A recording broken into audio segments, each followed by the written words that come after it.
Hello दोस्तों, आज हमारा फर्स्ट टॉपिक है और एनाटमी सब्जेक्ट है हमारा। उसका फर्स्ट टॉपिक है बोन्स के बारे में। ह्यूमन बोन्स कितनी होती हैं बॉडी के अंदर?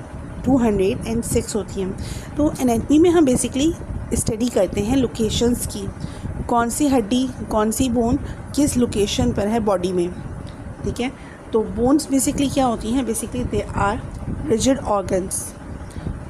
ऑर्गन्स क्या होता है? मतलब एक ऐसा उज़लात हैं, ऐसे उज़लात हैं कि जो रिजिड होते हैं, मतलब सॉफ्ट नहीं होते, hard organ. Bones produce red blood cell. अच्छा ठीक है, हम देखते हैं bones store minerals. Basically rigid organ है और मिनरल्स को स्टोर करता है। कौन से मिनरल्स? कैल्शियम एंड फॉस्फेट, ठीक है। क्योंकि जब किसी में बोन्स की वीकनेस हो जाती है तो उसको कैल्शियम रिच डाइट या कैल्शियम रिच जो सिंथेटिक मेडिसिन होती हैं वो दी जाती हैं।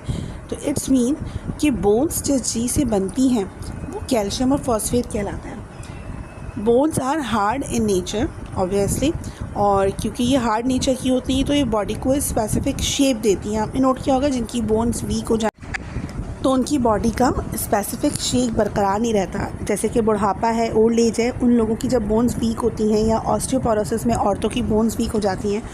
तो जब ऑस्टियोपोरोसिस आप आगे पढ़ेंगे क्या बीमारी होती है, तो उसमें क्या होता है, बोन्स वीक हो जाती हैं और ऐसे मुड़ जाती हैं। तो मुड़ने से उनकी पूरी बॉडी का स्ट्रक्चर चेंज हो जाता है। अच्छा, basically bones are connective tissues. आप आगे आगे पढ़ेंगे कि ये सेल्स होते हैं, डिफरेंट सेल्स होते हैं। एक सेल को हम सेल कहते हैं, लेकिन अगर सेल का ग्रुप है तो हम उसको टिश्यू कहते हैं। और टिश्यू की 3-4 टाइप्स होती हैं। उसमें से एक टाइप है जिसका नाम है कनेक्टिव टिश्यू। तो basically bones are type of connective tissue. ये आपके MCQs के लिए भी बहुत इंपॉर्टेंट है। और bone tissues are mineralized tissues, obviously उसके अंदर मिनरल्स होते हैं। और bone made up of connective tissue. These connective tissues called osseous tissues, ठीक है। बोन्स टिश्यूज़ को क्या कहते हैं? ऑसियस टिश्यूज़, यानी कि वो मिनरलाइज्ड टिश्यूज़ होते हैं। अच्छा, आखिर में देखते हैं bone produce red blood cells, white blood cells and platelets, ठीक है। यानी कि WBCs, वाइट BCs और प्लेटलेट्स पैदा करती हैं, क्योंकि लॉन्ग बोन की एक टाइप है लॉन्ग बोन के अंदर रेड ब्लड सेल्स प्रोड्यूस होता है।